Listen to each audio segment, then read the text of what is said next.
उसकी इतनी हिम्मत कि वो मेरे घर पर आ गई, झूठी।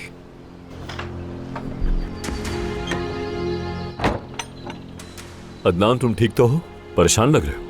कोई खास बात नहीं चाचा, कोई यहाँ गलती से आ गया था तो मैंने उसे वापस भेज दिया। दोहा आपा, ठहरिए, मैं कर लूंगा। अरे अदनान, रुक जाओ। तुम काम करो अपना। तुम पिछले 3 महीने से अपने कमरे के अंदर ही खाना खा रहे हो, क्या हो गया? कभी हमारे साथ भी बैठ जाओ मेज पर। जमरूद को अकेला छोड़ दूं क्या चाचा? मुझे तुम्हें कुछ बताना। तानिया के बारे में कुछ पता चला है, मुझसे मिलने आई थी वो। चलो बात करते हैं।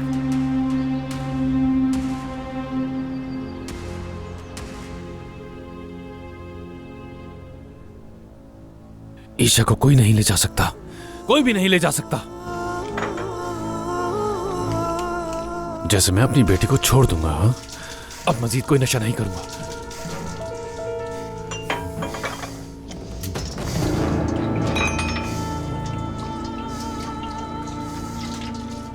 अब नहीं पीऊंगा, बिल्कुल नहीं।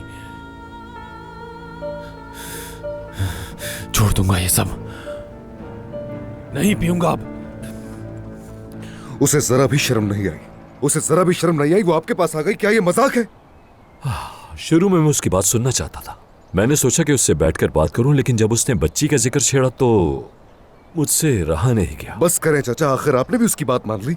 मेरा उससे कोई भी बच्चा नहीं है। मगर उसे यकीन है, उसने डीएनए की रिपोर्ट तक दिखाई मुझे। अब बस चाचा, क्या उस औरत ने मुझे नहीं छोड़ा था? बताइए, क्या उसने ये नहीं कहा था कि वो एबॉर्शन करवाने जा रही है? आखिर कैसे यकीन कर लूं मैं उस पर? देखो, तुम अपनी जगह बिल्कुल ठीक हो, मैं समझता हूं, मगर जानते हो मेरे पास रोती हुई आई थी, सिर्फ अपनी बच्ची की फिक्र में अदनान। मगर मुझे ये बात समझ नहीं आ रही, इतने अरसे के बाद आकर वो झूठी क्यों बोलेगी? मुझे कोई अंदाजा नहीं चाचा, कोई अंदाजा नहीं। मैं उसे कभी समझ नहीं पाया, कभी भी न जाने कुछ भी कर लेती है। देखो, अगर वो झूठ बोल रही है तो ये पता लगाना बहुत आसान है, लेकिन अगर सच्ची हुई तो